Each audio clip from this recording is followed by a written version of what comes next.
good morning and welcome to the inking up of the cave dry point I made in the last video. Here it is. Here are my little bits that attach to the cave. So I'm going to get right in there. Got my scraper over here and some ink. This is the ink I'm using. It's an Intaglio Printmaker Black. It's labelled as Litho Relief ink. But I use it as an all-round, all-purpose studio ink, and it does a great job, I feel, for the dry points as well. Intaglio Printmaker is a printmaking stockist based in Southwark, near where I used to live in London actually. Great shop. When lockdown is over, please go and visit. It's like a printmaking sweet shop, but they also, I think, are currently still doing online orders, so have a check on their website for up-to-date information. You can see I'm just covering the whole plate with a nice layer of the black ink.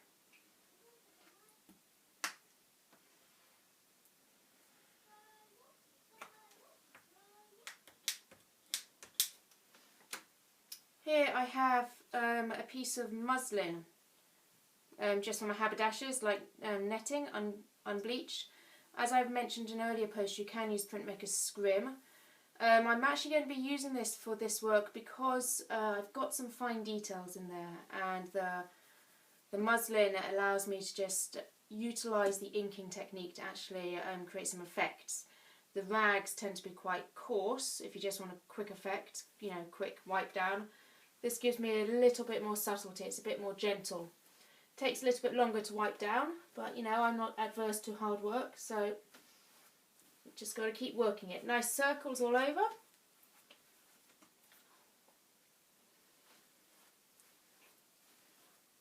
Working the ink into all those lovely marks I've made.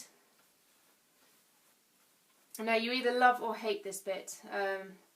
I'm neither nor. It's just part of a process that you have to go through if you want to produce the print. So you kind of have to do it. Love it or hate it, it's something that has to be done. Whilst this is all happening, I have my paper soaking in the sink. I'm printing on Fabriano paper. It's a very lightweight paper, just a proofing paper. I think it's a 180 gram. And it's just to get as a print off. And keep finding clean areas, corners to the middle, so you have a nice pad. And you begin to see ink coming off the areas. This is now the top.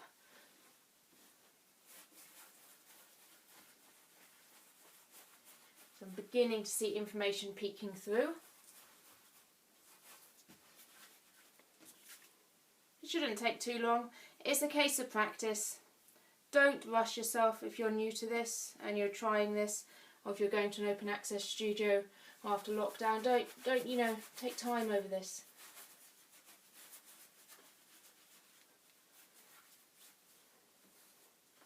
Now, turning it that way, this is the top and the sky. I'm actually going to be leaving a bit more of the ink on there because I want a nighttime effect. So I'm going to kind of just get rid of any obvious circular marks and find my moon, which is in there somewhere, and leave that for now. And then work further down on the cave and the other information down here in the land area. My very limp fire.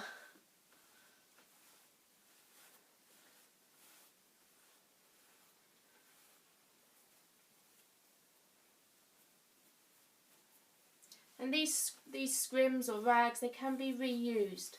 So for instance, this piece, after I finish this wiping down, I will hang it up to dry. And you can reuse it several times. Having ink on it, just because it's black and covered in black ink, that does not mean it cannot be used at all. That is sometimes the opposite. Sometimes you want a piece of scrim or cloth with ink on it because it's less abrasive for the first wipe for the plate. It doesn't take so much ink off. So, you know, don't go binning them just yet. But you can begin to see information coming through quite clearly. So this is now what I'm going to begin to sort of work the plate a bit more artistically. I was going to say, but that's the wrong word. I'm going to be using the wiping and the inking to my advantage and actually using it as part of the expression. So I know I want a clean area around the fire, so I'm going to go in there and clean that up. Around the cave I'm going to leave as is because I want some more ink on, but I'm just going to work behind the cave into those hills so we actually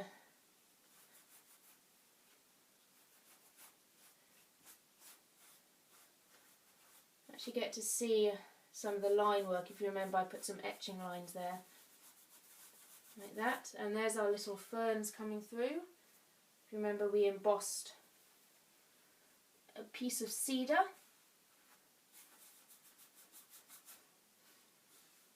into the dry point.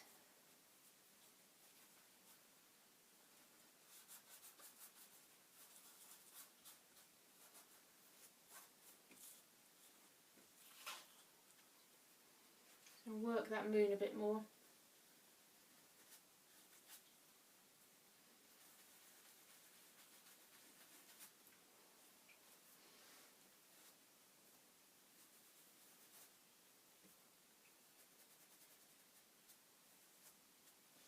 Some people like to use cotton buds and things like that. I try to avoid it just because the cotton bud obviously is one of the biggest problems in landfill and in the sea at the moment due to its plastic inner.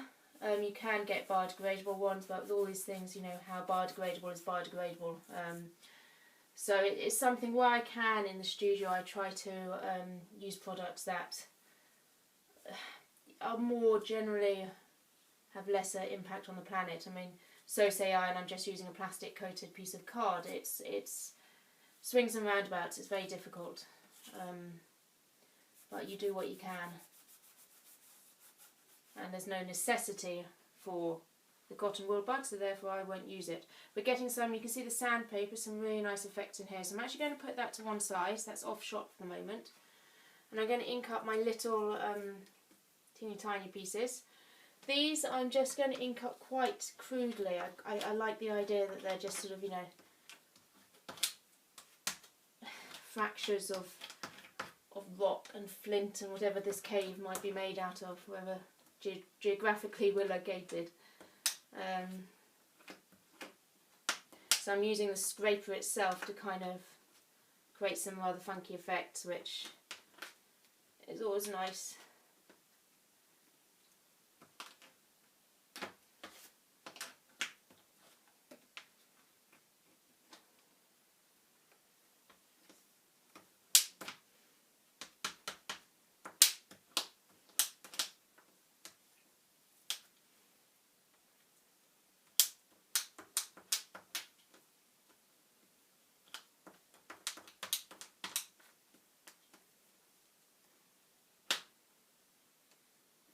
You'll also notice I'm doing this all without gloves. Personal preference again. It is oil-based ink, so you know it does stain your hands.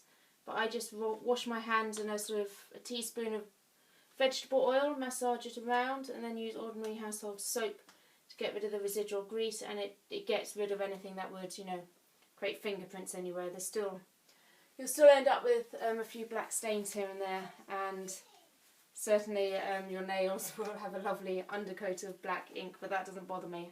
Again, personal preference. Okay, I'm actually going to, some of these bigger pieces, I'm going to knock back some of that real blackness, just because it's quite nice to have a bit of white in there, or a bit of grey tone. Okay, I think we're going to go with that. Now this is where the scissors come out.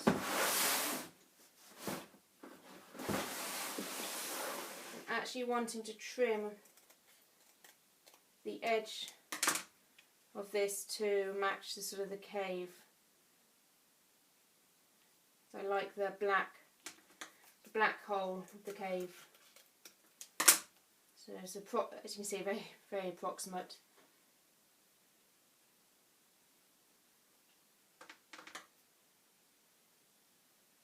It's always placement, where to put these things. Who knows? Who knows?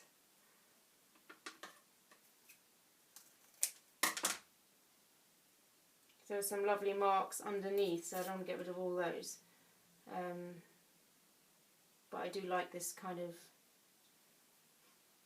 jiggledy-jagglediness.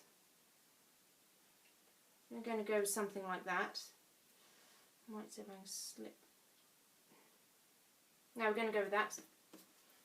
Now, what I have, one more sort of thing I'm going to show you is in here I have a pot of watercolour crayons, watercolour wax pastels.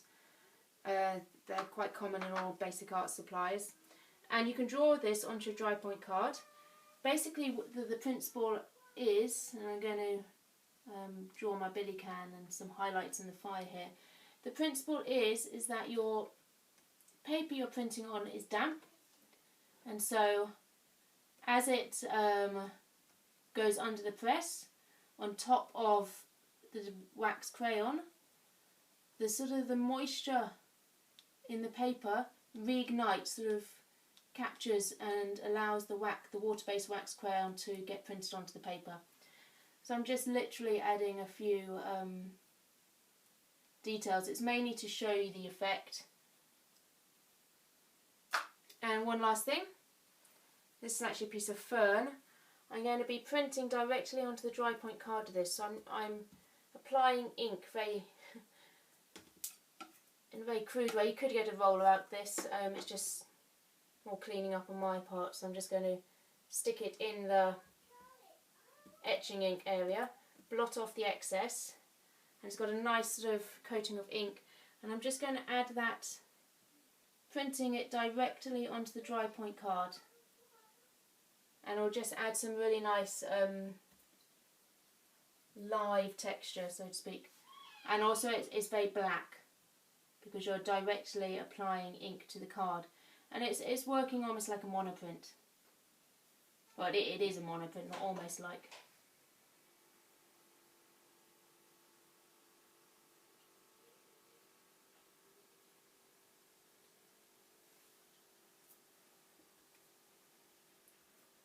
I'm just blotting off the excess ink there to the side because there's a bit too much.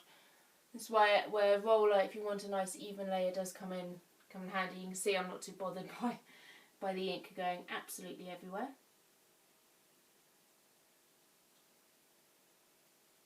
There's a nice one.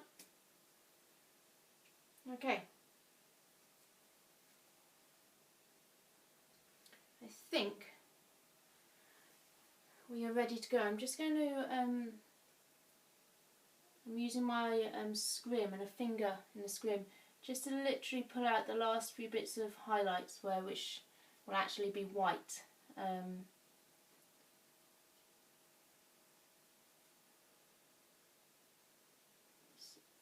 this is where you need to know your press. Different presses will print differently. If I had my Rochat set up, which is, 3/4 of a ton of cast iron, then it would pick up all the midtones and even the tone here without a problem. The press I have set at the moment is absolutely brilliant, but it will not, just checking the back, but it struggles picking up the midtones. It just hasn't got the oomph there. So you just leave a bit more ink on. Work with it. Don't battle your press. If you have a press, then that's a start. So work with your press.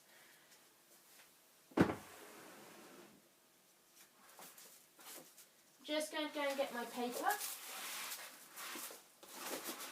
Getting my portable blotter system out.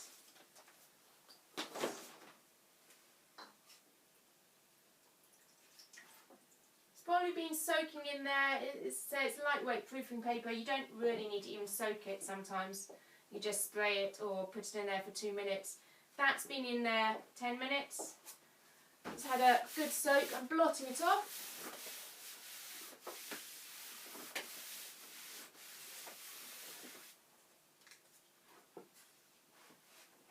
And I actually do use printmaking blotters, so big sheets of blotting paper as my blotters, because if you're using, a lot of studios will use newsprint. One of the main issues with newsprint is that it has one of the highest acid contents of all papers. So every time you go to blot off your lovely acid-free archival, very expensive 220 gram paper, and you go to blot it off in newsprint, you're transferring some of that acid from the newsprint into your paper. So if you can, invest in some blotters. They last a very long time if treated well, and they're acid free. Just turning the press, it's under incredibly high pressure.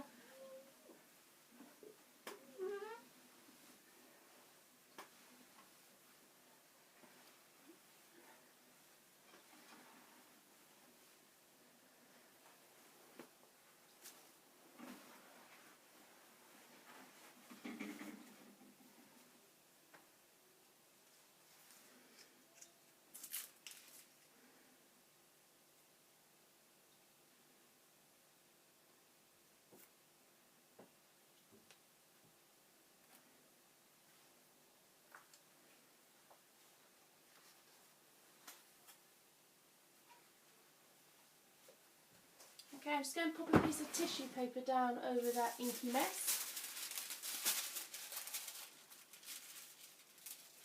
And get a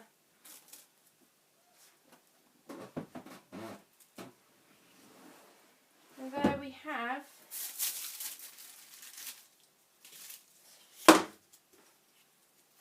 the print.